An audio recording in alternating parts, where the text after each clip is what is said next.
हिंदी वर्णमाला।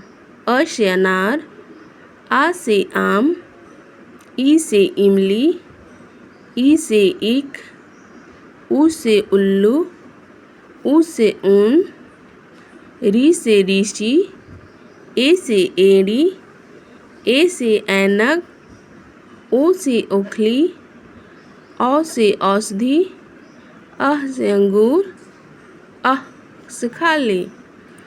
क से कबूतर, ख से खरगोश, ग से गमला, घ से घर, ड़ से खाली।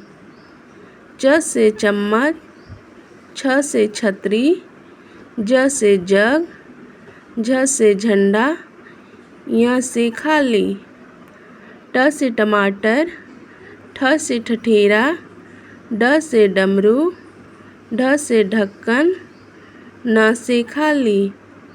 त से तरबूज, थ से थर्मस, द से दवात, ध से धनुष, न से नाक, प से पतंग, फ से फल, ब से बत्तख, भ से भालू, म से मछली, य से यज्ञ, र से रस्सी, ल से लट्टू, व से वैन, स से सलगम, स से षट्भुज, स से सूरज, ह से हथौड़ा, छ से क्षेत्र, त्र से त्रिशूल, ग से ज्ञान।